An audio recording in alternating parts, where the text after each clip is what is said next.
Okay students, तो आज का क्वेश्चन है in an exam 49% candidates failed in English and 36% failed in Hindi and 15% failed in both subjects. If the total number of candidates who passed in English alone is 630, what is the total number of candidates appeared in exam. ठीक है, चलिए इसको solve करते हैं. हम question को हम लोग वेन डायग्राम से सॉल्व करेंगे. ये आपका यूनिवर्सल हो जाएगा. यूनिवर्सल यहाँ पे हम लोग 100% लेंगे क्योंकि टोटल वैल्यूज यहाँ पे परसेंटेज में दी हुई है. ठीक है,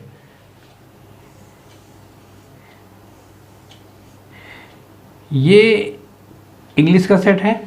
ठीक है, और ये हिंदी का सेट है. ये जो इंग्लिश और हिंदी के सेट दिए हुए हैं इनमें उन स्टूडेंट्स की संख्या होगी, उन कैंडिडेट्स की संख्या होगी जो फेल हुए होंगे.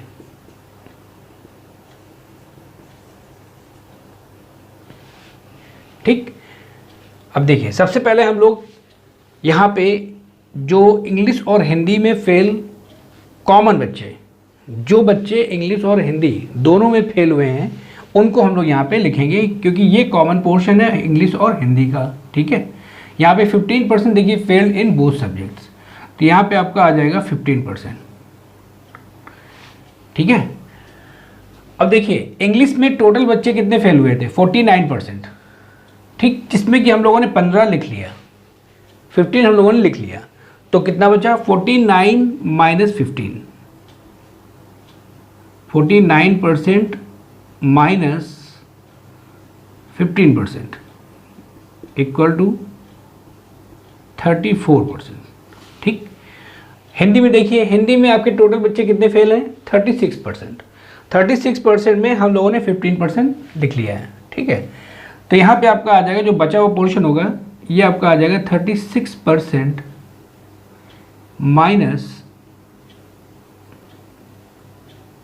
15% इक्वल टू 21%. क्लियर? अब देखिए क्या क्या है. अब क्वेश्चन में क्या दिया हुआ है? If the total number of candidates who passed in English alone is 630. ठीक, यहाँ पे हम लोग क्या करते हैं, सबसे पहले इन तीनों नंबर्स को जोड़ लेते हैं. ठीक है, तो नंबर ऑफ कैंडिडेट्स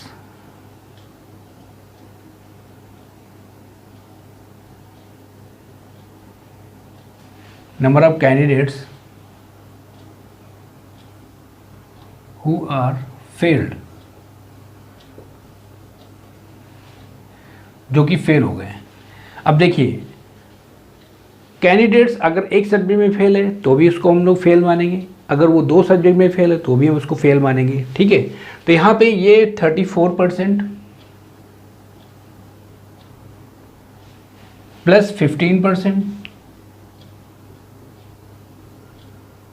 ठीक है, प्लस 21%. ये वो कैंडिडेट्स हैं जो कि फेल हो गए. ठीक, ये टोटल कितना आ जाएगा? 4, 5, 9 प्लस 1 10, 3 प्लस 1 4, 4 2 6 और प्लस 1 70. ठीक है, तो 70% बच्चे, 70% कैंडिडेट्स फेल हो गए हैं, चाहे वो एक सब्जेक्ट में क्यों ना फेल हुए हों या फिर 2 सब्जेक्ट में फेल हुए हों. ठीक है, मतलब 70% बच्चे फेल हुए हैं. ठीक, एक सब्जेक्ट में फेल हैं या फिर 2 सब्जेक्ट में फेल हैं. ठीक, अब देखिए ये बच्चे तो फेल हो गए, तो number of candidates, then number of candidates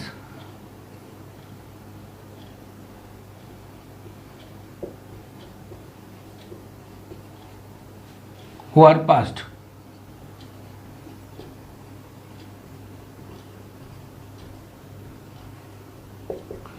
अब पास्ड बच्चे कौन होते हैं? पास बच्चे कौन से होते हैं? पास बच्चे वो होते हैं जो सभी सब्जेक्ट में पास होते हैं. मतलब यहाँ पे 2 सब्जेक्ट दिए हुए हैं आपको, तो दोनों सब्जेक्ट में जो पास होंगे उन्हीं को हम लोग पास मानेंगे. ठीक, तो देखिए 34%, 15%, 21% इक्वल टू 70% बच्चे किसी न किसी सब्जेक्ट में फेल हैं, मिनिमम एक सब्जेक्ट में फेल हैं. तो ये पोर्शन जो बचा हुआ है, ठीक, यानी कि ये टोटल 100% थे, 100% में अगर हम 70% लेस कर दें,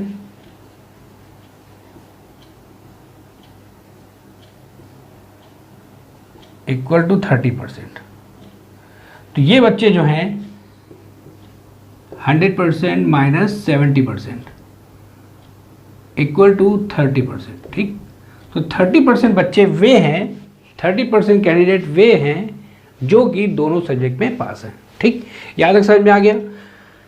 एक बार फिर से देख लेते हैं सवाल को। 49% candidate failed in English, 36% failed in Hindi and 15% failed in both subject. तो हमने सबसे पहले यहाँ पे कॉमन पोर्शन जो इंग्लिश और हिंदी में था 15%, ये हमने फेल का ग्राफ बनाया हुआ है, फेल का वेन डायग्राम बनाया हुआ है। 15% इंग्लिश और हिंदी दोनों में फेल है, पहले वो लिखेंगे।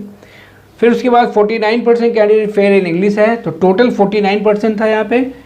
ठीक है, इंग्लिश में 49% फेल थे और हिंदी में 36% फेल था कैंडिडेट। ठीक है, तो यहाँ पे 49% टोटल था, जिसमें कि 15 हम लोग लिख लिया, 15 लिख लिया, तो 49% माइनस 15 यहाँ पे 34% आ जाएगा।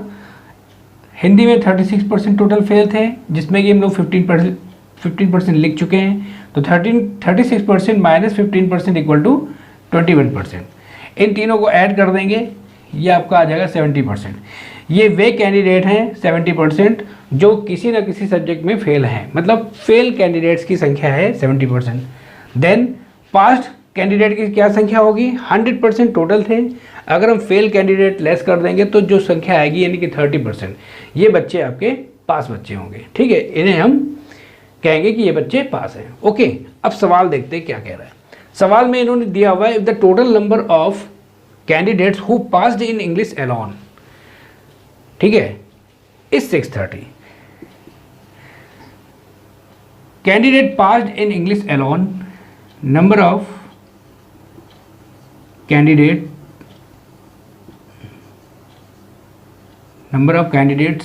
Passed in English alone equal to, देखिए जो बच्चे इंग्लिश में सिर्फ पास हैं वो कौन से बच्चे होंगे, जो सिर्फ मैथ में फेल होंगे, हिंदी में फेल होंगे। ठीक, जो बच्चे सिर्फ इंग्लिश में पास हैं, इसका मतलब ये हो गया कि वे बच्चे सिर्फ हिंदी में फेल होंगे, equal to number of candidates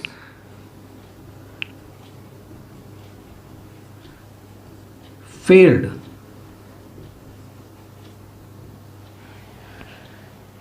in Hindi only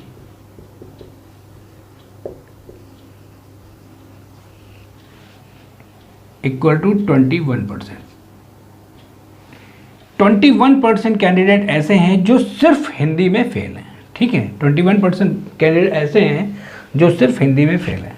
अब जो सिर्फ हिंदी में फेल होगा वो इंग्लिश में सिर्फ पास होगा, और जो सिर्फ इंग्लिश में फेल होगा वो सिर्फ हिंदी में पास होगा। ठीक, तो यहाँ पे आपको दिया हुआ है total number of candidates who passed in English alone, सिर्फ इंग्लिश में पास मतलब सिर्फ हिंदी में fail, number of candidates failed in Hindi only equal to 21%, और ये आपको दिया हुआ है English alone is 630, that means 21% equal to 630।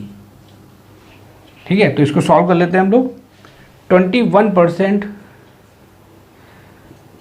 Equal to 630, इसलिए 1% इक्वल टू 21 का डिवाइड कर देंगे 30, इसलिए 100%, यानी कि टोटल नंबर ऑफ स्टूडेंट्स या कैंडिडेट्स क्या हो जाएगा 3000। ओके, तो टोटल नंबर ऑफ कैंडिडेट्स आपका आ गया 3000। क्लियर, आ गया समझ में? ठीक है, अब हम इसमें अगर और भी क्वेश्चन निकालना चाहें तो निकाल सकते हैं। जैसे अगर ये पूछ लिया जाए कि टोटल पास बच्चे कितने हैं, ठीक है, टोटल पास बच्चे कितने हो जाएंगे 30%। अगर हम निकालना चाहें नंबर ऑफ कैंडिडेट्स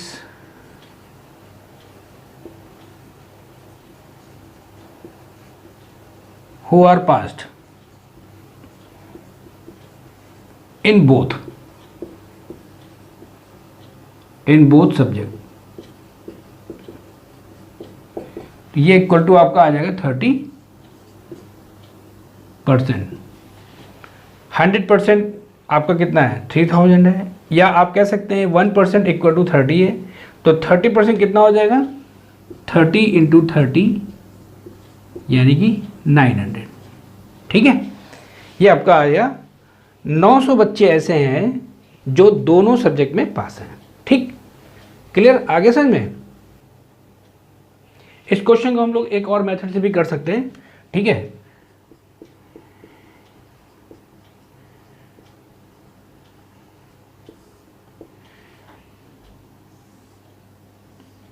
इसे हम लोग वेन डायग्राम से ही करेंगे। यूनिवर्सल आपको दिया हुआ है 100%।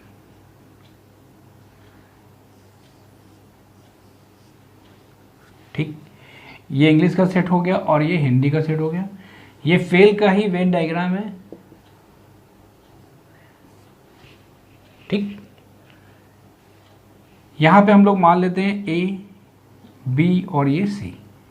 इंग्लिश में टोटल कितने बच्चे फेल थे 49% फेल थे। हिंदी में टोटल कितने कैंडिडेट फेल थे 36%। ठीक, ओके, चलिए अब दिया हुआ है आपको 15% फेल्ड इन बोथ सब्जेक्ट्स। अब देखिए 15% दोनों सब्जेक्ट में फेल है। यहाँ पे दोनों सब्जेक्ट फेल कौन है, बी। हमने यहाँ पे ए माना, ए क्या है जो सिर्फ इंग्लिश में फेल है, बी जो इंग्लिश और हिंदी दोनों में फेल है, सी जो सिर्फ हिंदी में फेल है। ठीक है, जो दोनों में फेल है वो है बी, यानी कि बी की वैल्यू आपको दी हुई है 15%, क्योंकि यहाँ पे ये दिया हुआ 15% फेल्ड इन बोथ सब्जेक्ट, तो बी इक्वल टू आपका आ जाएगा 15%। सिंस अब देखिए आपको दिया ए प्लस बी, पूरा इंग्लिश का set A plus B equal to 49%, A plus B equal to 49%। यहाँ पे हम लोग बी की वैल्यू पुट कर देंगे, A plus 15% equal to 49%, that implies A equal to आपका आ जाएगा 49% माइनस 15%, यानी आपका आ गया 34%। अगेन टोटल हिंदी में कितने फेल थे 36%, यानी कि बी प्लस सी। हिंदी में टोटल कितने फेल बी प्लस सी, और ये आपको वैल्यू दी हुई है 36%। यहाँ पे भी हम लोग बी की वैल्यू पुट कर देंगे 15% plus C equal to 36%, that implies C equal to आपका आ जाएगा 15% को हम लोग उधर ले जाएंगे तो 36 माइनस 15 21%। ठीक है, सी इक्वल टू आपका आ गया 21%, यानी ए की वैल्यू आपकी आ गई 34% और सी बराबर आपका आ गया 21%, और बी आपको दिया था 15%। क्वेश्चन में आपको दिया हुआ है if the total number of candidates who passed in English alone. ठीक, अब देखिए दिया हुआ है पास्ड इन इंग्लिश अलोन, यानी कि number of candidates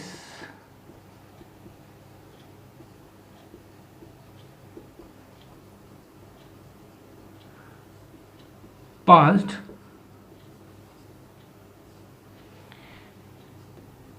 in English alone. अब देखिए जो बच्चे इंग्लिश में सिर्फ इंग्लिश में पास होंगे वो बच्चे हिंदी में फेल होंगे। ठीक है, जो बच्चे सिर्फ इंग्लिश में पास हैं इसका मतलब वे बच्चे हिंदी में फेल होंगे। तो that is equal to number of candidates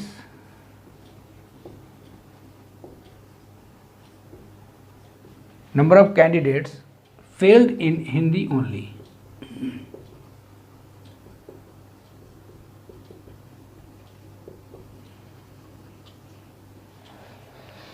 ये आपको दिया था जो इंग्लिश में सिर्फ पास है 630, यानी ये वैल्यू आपको दी है 630, और number of candidates failed in Hindi only, जो सिर्फ हिंदी में फेल हैं वो कितने हैं 21%। इसका मतलब आपका 21% इक्वल टू 630, यहाँ पे सॉल्व कर लेते हैं। 21% इक्वल टू 630, दैट इम्प्लाइज 1% कितना हो जाएगा आपका, 21 का डिवाइड कर देंगे 30, इसलिए 100%, यानी कि टोटल नंबर ऑफ कैंडिडेट्स आपका कितना हो जाएगा 30 इंटू 100, 3000। ये आपका आ गया आंसर 100% इक्वल टू 3000, यानी कि टोटल बच्चे जो होंगे, टोटल नंबर ऑफ कैंडिडेट होगा आपका 3000। ठीक, ओके, समझ आ गया। इसमें एक क्वेश्चन ये भी बन सकता है कि वे बच्चे बताइए जो पास हैं, जो दोनों सब्जेक्ट में पास हैं। तो गौर से देखिए, अगर हम तीनों को ऐड कर दें, यानी 34% प्लस 15%, ए प्लस बी प्लस सी, मतलब ठीक है, ए प्लस बी प्लस सी यानी 34% प्लस 15% प्लस 21%, ये आपका आ गया 70%। ये वे बच्चे हैं 70% जो किसी न किसी सब्जेक्ट में फेल हैं। ये 34%, 15%, 21%, ये जो तीनों संख्याएं हैं, ये मिनिमम एक सब्जेक्ट में फेल बच्चों की संख्या है। किसी न किसी में तो वो फेल ही है, या तो इंग्लिश में फेल है, या तो हिंदी में फेल है, या फिर दोनों में फेल है। ठीक, तो number of candidates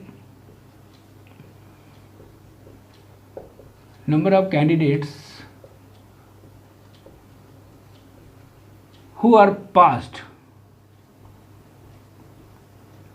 in both, जो दोनों सब्जेक्ट में पास होंगे उनकी संख्या क्या होगी। देखिए, ये तो फेल हैं, टोटल आपके 100% थे, यानी कि जो दोनों में पास होंगे ये पोर्शन आपका हो जाएगा पास सब्जेक्ट का, पास कैंडिडेट्स का हो जाएगा। तो 100% माइनस 70% इक्वल टू 30%, यानी ये आपका आ जाएगा आपके 100% माइनस 70% इक्वल टू 30%। क्लियर, यानी 30% बच्चे दोनों सब्जेक्ट में पास होंगे। अगर हम इनको नंबर में निकालना चाहते हैं, दैट इम्प्लाइज, देखिए 1% इक्वल टू आपको क्या दिया हुआ है 30, दैट इम्प्लाइज 30% इक्वल टू क्या हो जाएगा 30 इंटू 30, यानी कि 900। तो 900 वे कैंडिडेट्स हैं जो दोनों सब्जेक्ट में पास हैं। ठीक है, आगे समझ में। तो ठीक है, ये सवाल आप लोग लगा लीजिएगा, और आज के लिए हम लोग इतना ही रखते हैं। ठीक है।